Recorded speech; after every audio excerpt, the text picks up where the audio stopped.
Yesterday, November 16, 2019, I had the privilege to interview Mike Ladd and John Hudson from SDRplay. They were actually presenting to me their brand new SDR receiver, which is the SDRplay RSPdx. This is a replacement of the famous SDRplay RSP2 and RSP2 Pro. Now with this version, you have on the third antenna port, you have a BNC connector for 200 MHz and below. They also added some new filter for the low bands, and you have a reference clock input right here. This combined with SDR software from SDRplay works very, very good and give you very, very good performance. And like all the other SDRplay SDR receiver, you can use this as a pan adapter to your ham radio rig, but you can also use this as a spectrum analyzer, and you can use that for tracking airplane and many application in amateur radio, also SWL, whatever you want to do. This is very good. You can scan, you can use it as a scanner as well, like all the other RSP from SDRplay, and this is very, very good. And we will go to the interview, and we will go to this new units, and we will go through the software as well, and as we discuss and talk about this unit. So I really appreciated their time, the time they took with me yesterday to exchange about this new SDR radio. For my French viewers, sorry, the interview was in English. So what you can do, you can actually activate the subtitle and the auto translator from Google, and this will translate. It worked 90% of the time, but you should be able to follow what we discuss. There's also many links mentioned into the video. You will find all them in the comments below. You just click on them, and while you're out there, you can actually do a like and subscribe to my channel. You will find as well Mike Ladd YouTube channel would give you tips on how to use your SDRplay products. This guy is very knowledgeable. He helped me, get rid of some interference I had while we were in the Skype session. So Mike is very, very knowledgeable and give you tips and tricks to get the most out of this fine SDR radio. So let's proceed with the interview, and we'll be back after. The big thing about the RSPdx is it's fundamentally a replacement for the RSP2 and the RSP2 Pro. It's a complete front-end redesign with extra performance and features. So, in particular, for HF and below, it's a major upgrade in performance below 30 megs, and specifically below 2 megs. Which typically is very challenging conditions. We've added this HDR, this high dynamic range mode, which the hardware of the DX, working with the SDR software, unlocks some additional dynamic range and selectivity. So that's really interesting for those medium wave and long wave DX hunters, people looking for NDBs and the very, very low frequency kind of signals that are out there. So we've made a few other changes. We've actually got a BNC socket on it now. Again, particularly for those LF guys who are typically using magnetic loops and so on, and all that comes with BNCs these days. So that was added, and all the other functionality of the RSP2. So comparing antennas, it's fantastic for that. In fact, you've got a software selectable, 3 different antennas you can choose from, and it's got external clocking capability if you want extra GPS accurate clocking, clock reference, and as with all our RSPs, we work with third parties to, make it compatible with more and more third-party software. So that's it in a nutshell. It really sort of fleshes out and refreshes that mid-range product. We've still got the RSP1A, which it's as low cost as we could possibly achieve to be that, that huge step up from people. So many people start out with, a low-cost RTL SDR dongle or something similar to that, which is a great way of just, having a toe in the water. But once you start to want clean signals across the entire spectrum from, long wave from 1 kilohertz up to 2 gigs, then having an RSP, suddenly you've got all these extra filtering. You've got notch filters to knock out the big interferers that can cause problems, the AM broadcast band, the FM broadcast band, the DAB broadcast band, particularly in Europe. These are all there as additional capabilities to ensure that when you see a signal, it's a real signal, not some kind of phantom problem. But so we're very grateful to the expanding number of customers out there, their contribution on things like the independent Facebook group, the feedback they give us, which hopefully we've listened to and built into all the each new product as it comes along. So we've got the RSP1A as the value product, lowest possible cost, single antenna. At the high end, we've got our dual tuner, RSP Duo, with SDR Uno diversity software. And then here in the center, we've got this refreshed, renewed RSPdx with extra special attention for the LF and MF frequencies. Well, I guess when you have a strong AM station in the bottom of the band, okay, and that's what has been improved, for interference from a strong signal nearby. Is that what the HDR is for? Yeah. It's the ability to coexist in a band which is full of very, very high signals. There's an additional hardware filter as well for below 500 kilohertz. So actually, you can totally exclude the medium wave into signals from the front end when all you care about is long wave and below. Yeah. Well, from the beginning, from the RSP1 to all the model, and thank you very much, for letting me know when something is new is out, because I appreciate that very much, and I appreciate that you take the time to talk to me like this, because doing a review, there's a lot of review, but having the chance to talk to the manufacturer, this is a privilege that I appreciate. Thank you very much for that. Well, we enjoy talking to you, Pascal. Well, thanks. And meeting you in Dayton, we met in person in 2018. Yeah, we finally got to meet last year. Yeah. And Mike, we met a few times, Mike. At a few shows. Yeah, and this year I will be at Dayton as well. So are you going to be there this year, John? We haven't decided. SDRplay will certainly be there. I hope to get there myself, but we'll have to see everything else going on near the time. Okay. Well, anyway, what I was saying, every time there's a new SDRplay, there is improvement. Okay, but it was very good from the beginning. Okay, so I don't know. It's probably getting harder to improve something that is already very good. Okay. Well, we're always looking at what we should do next, but we'll have to wait and see.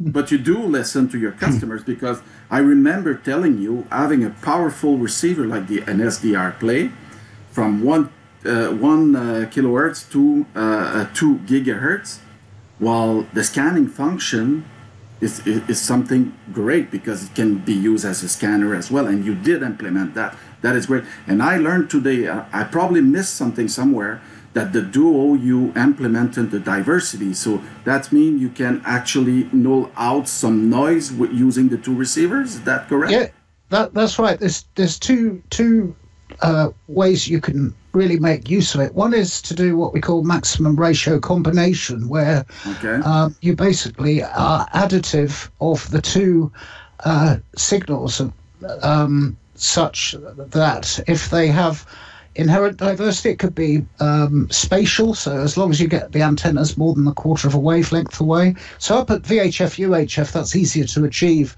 You can actually add the signals and see the summation and get those extra few decibels of signal and improved SNR as a result. So that's basically adding the signals together. Also, you can, the opposite is to basically subtract one signal from the other. So if you have one of the antennas picking up, say, a source of, it could be electrical noise or other problematic interference that you want to remove, that's also present to some extent in the wanted signal, you can actually manually subtract the signals. We've got some videos up there that we've done that show how it works. And then you can actually suddenly pull signals out of the noise that are hard to get. So that those are the two current capabilities. We're working on other improvements for the future. We're looking at things like direction finding and other exciting use of the fact there's two tuners. So that's the kind of diversity aspect of the Duo. Of course, you've still got this fantastic ability to simultaneously monitor totally different parts of the spectrum. So all the aircraft enthusiasts, they enjoy, for example, using one of the tuners for ADS-B up at 1.09 gigs, actually getting and receiving the telemetry signaling from aeroplanes with all the positional information and extra stuff you don't just get off the Flight Radar 24 site, but they're also tuning into the ATC down on 110, 120 megs, 130 megahertz at the same time. So, and then for amateur use, you can have, for comparison purposes, antenna comparisons. You could be listening to, cross bands. You could be on 2 meters on one and HF on another. So a lot of versatility. So the Duo remains a great choice for multiple simultaneous applications. The DX is certainly what we recommend below 2 megahertz. It just has that extra capability now. But the whole family are continuing to, just be a great choice for serious amateurs, and increasingly, we're getting used in a number of industrial applications as well. Well, I got to tell you something. 2 years in a row, okay, I got somebody, I rented a table at a local Amfest. There's a guy who's come in and he was looking for airplane radar stuff and found my channel and decided, and just, it was a young guy, and just reveal amateur radio to him, and he passed his license because of this, and he's a new one. So this is a very good way to attract him. That's all because of SDRplay, because that's what he got as a video. He was looking for. That's great. Yeah. It happened to me twice, and I'm pretty sure there's a lot more of people that. I think this is the thing. I mean, we do bemoan the aging, or the fact all of us radio amateurs seem to be getting older and older, but well, everybody's getting older every day. and not attracting youngsters to replace them is what I say. But actually, I was encouraged at Friedrichshafen this year in Germany. That it was still the majority was more like my age, but I think there was an increasing minority of young people there, and I think one of the things that's done it is particularly the interest in Raspberry Pi, for example, and of course, particularly the RSP1A. We've got GNU radio models now for it, source blocks, so they can, you can really play in a software environment with a Raspberry Pi, or indeed on Windows, to explore the radio spectrum. And so you've got this new breed of people coming at radio from a different angle. And in fact, I think, the excitement to come is when you start to mix some of the kind of voice recognition software and other cool things you can do now, that you can actually have kind of content-specific tuning and data gathering, and there's a whole new area just waiting to be tapped into with youngsters with the enthusiasm of computers to suddenly do stuff with the radio spectrum. And with the web, you can actually integrate, some services to help you find signals. I'm pretty sure you can. Yeah.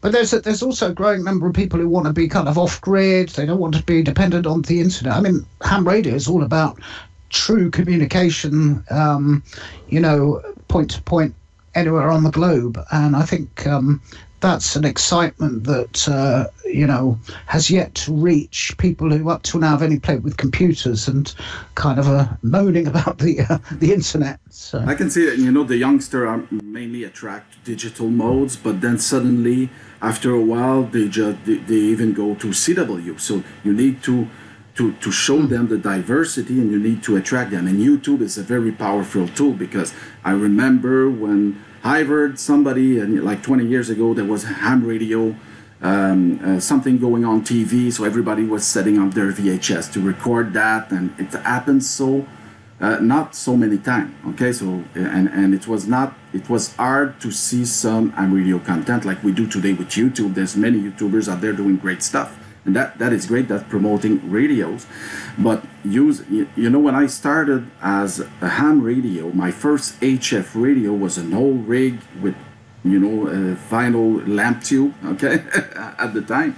And I remember the change in experience when I moved up to a recent radio at the time.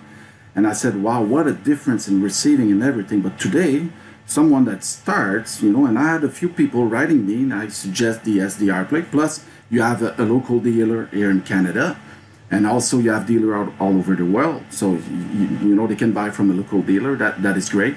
Many people don't like to buy, international. So the fact dealing with dealer, that is good. It's accessible for them. And also, they get a good experience right from the start, because they have a powerful SDR, low cost, even though the most expensive SDRplay is still low cost for what it does. Okay, so I consider that it's very accessible and it's very performance, but they get the real thing. They're not halfway in, and they will get good performance, even if the antenna is not perfect. Okay, but they will get good performance. That's important, because it's like everything else. If you start something, if you have a good experience from the start, then you probably will continue. So that's important. That's what SDRplay brings. But it brings so much things. I was looking at the application. Even me, I was thinking. I talked to you before we start the recording the video. I talked to you about the spectrum analyzer that I can use, probably the SDRplay, to do some measurement when I do reviews. So, indeed, it's a kind of a lab tool, as well as a full-blown communications receiver, and it's calibrated as well with those dBm levels on SDR Uno are within 1%, 1 dBm accuracy as to the exact power that's being presented to the 50 ohm port. So it's and then the separate Steve Andrew beta software, which is standalone spectrum analyzer software, gives you the look and feel of a proper spectrum analyzer, piece of hardware, and allows you to do everything, in terms of sample and hold and scan across anywhere from 1 kilohertz to 2 gigahertz. So we're starting to see it being used in labs as a very, very inexpensive spectrum analyzer as well. So it's great. We sometimes say we're a bit like a Swiss Army knife, hopefully more use. But it's great for people just starting out, exploring radio. They're not sure what's going to finally be their main interest before they invest in expensive transmitters and so on. It's a superb way of trying out whether it's satellite stuff or any part of the spectrum, up at microwaves or down at HF, or even the new experimental VLF bands. I don't know, Mike, if you want to add anything in terms of, Mike on the call here does a lot of our US support and our trading material and videos and so on. I don't know, Mike, you've heard firsthand already the reaction to the RSPdx, haven't you? Correct. It's huge. Yeah. The comparison to the two, there's numerous improvements replacing the two. It's the RSP2 was 12-bit, the RSPdx is 14-bit. The additional pre-select filters, the two low-pass filters that have been added, 500 kilohertz, 2 megahertz. The addition of the BNC port versus the high Z port, which is now selectable up to 200 megahertz versus 30. It's the notch filtering on all three inputs versus the two, only having the notch filters enabled on inputs A and B. Now it's selectable on A, B, and C on the DX. The additional dab notch filter, like John mentioned. There's tremendous improvements. Well, I'm actually showing the software right now and see the signal. And earlier I had an interference, and Mike lead me on how to get rid of it, and we were able to get rid of it. That was very cool. So, the SDR Uno. When you combine the software and the hardware, once the signal is brought into SDR Uno, it's now digital. It can be manipulated, infinitely. So doing the noise reduction, it's being done in software. Doing the noise blanking, it's being done in software. Well, Mike knows very much his stuff. Okay, he knows very much the software and the SDRplay product. And Mike, I think we can follow you on Facebook, eh?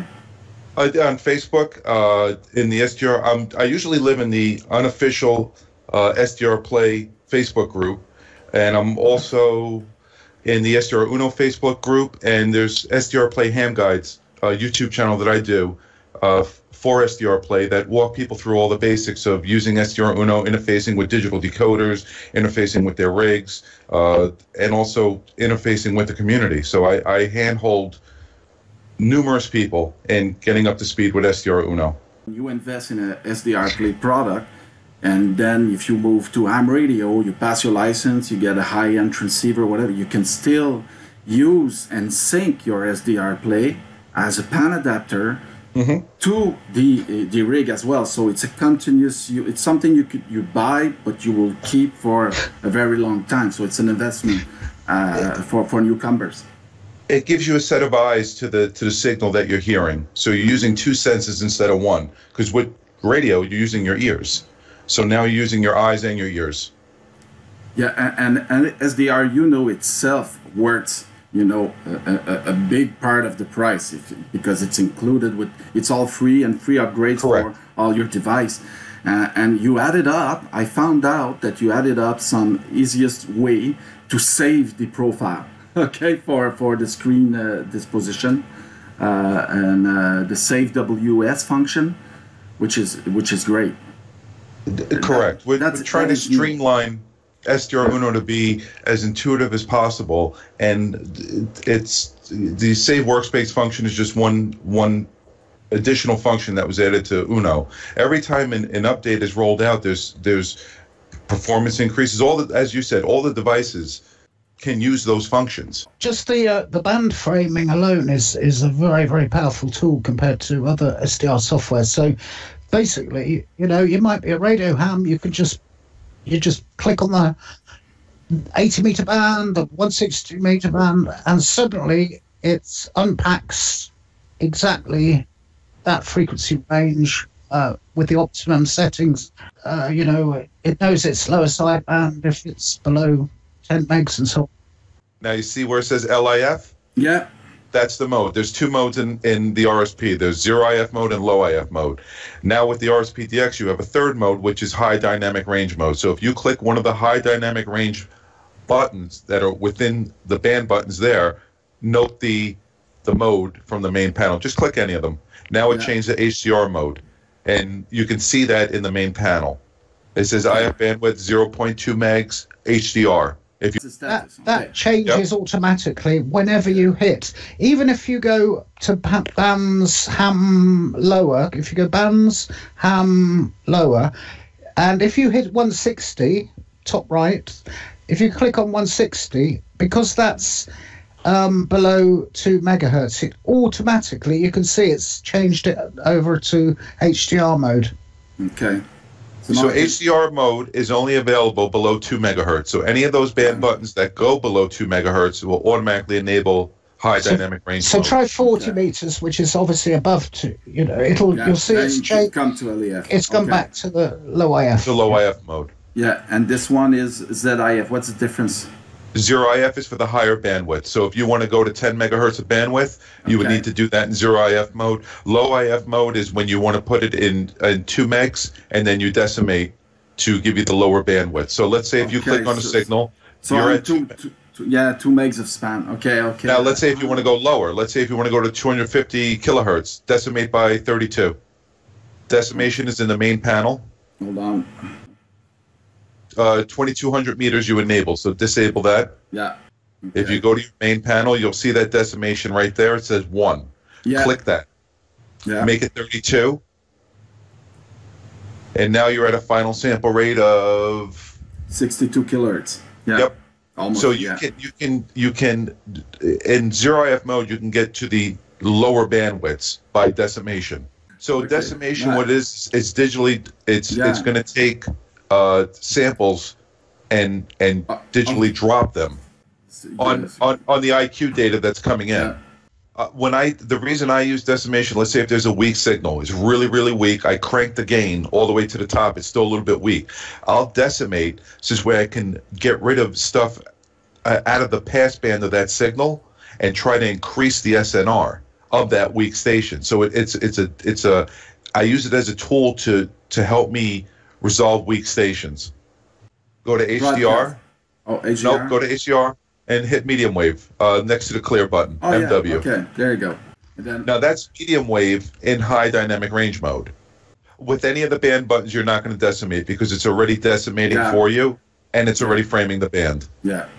And that's the specific hardware preselector that is selected using that. Okay. Yes. If I share my screen, I don't know if I'm going to be able to do it. Let me see. Hold on. Okay, there you go.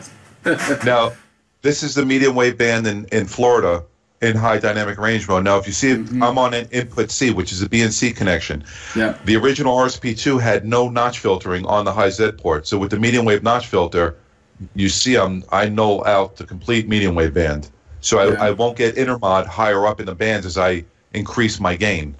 Yeah. So it's extremely effective. Okay. And I'm on a loop. I'm using a Bonito loop. I use SDR Uno all day, every day, 8 hours a day. So. I see your tips on Facebook, passing by. I know there's a lot of stuff, and there's some of the stuff that I'm not used to because I use my radios for AM radios or listening to AM radio mainly. But there's a lot of stuff I don't know about broadcast on HF. You were showing me, and you already knew that was signal coming from Asia. This is the stuff because that it's the time of day. Yeah. But use that. You can use that. Well, if 31 meters is coming in, then that's going to tell you that 30 meters is going to come in as a ham band because they're so close to one another. So you can use the broadcast bands as a propagation tool to see where propagation is coming. So if I'm getting Asian Pacific stations on 31 meters, I'm going to try to work stations on 30 meters. Okay, so there's lots of functions in SDR Uno for shortwave listeners, satellite decoding. I mean, it's, as John said, it's the Swiss Army knife of SDRs. It's the tools are there, and the community is there. That's another big point, Pascal, is that it's a huge community of SDR players that are using the product, and the interaction between the people and the help and the guidance from other users. So you're not just buying an RSP and you're, oh man, where do I get help? There's tons of help. I mean, so this has been a big year for us with SDR Uno. Two big things. First of all, we released this fully integrated scanner, which, is just tremendous and works. I mean, you can use it at HF even, but that really sets us apart. And then the other thing was the diversity software, which works obviously for the Duo, which obviously is our top of the range RSP. So those were two big sort of software additions, and I mean that's a key part of SDR Play is you don't just get the hardware, but you get ongoing improvements in software, and like with the Spectrum Analyzer beta software, all these things, they even run back on the older RSP1, which that was discontinued over 2 years ago now. So we try and sort of support all our customers on all generations, but at the same time having something for people to upgrade to with more and more interesting features. Well, thanks again. Much appreciated. Well, thank you, Pascal. Guys. Thanks for your time. 73, ciao. 73. CQ Sweepstakes, Whiskey Bravo 2 Papa.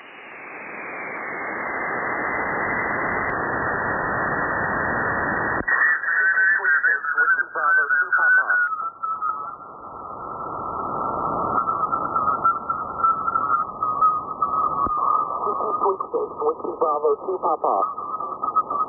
November 3 Alpha Mike. November 3 Alpha Mike, thank you. Please copy number 427. Uniform, Whiskey Bravo 2 Papa, check 93, South New Jersey. 22, sir. How about 2200 Zulu?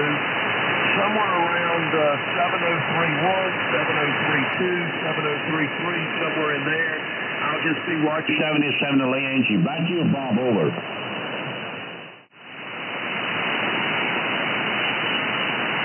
Is razor sharp. I've actually got the optional 300 Hertz roofing filter, and it's also got a tunable pre-selector, and of course audio peak filter and all the other stuff.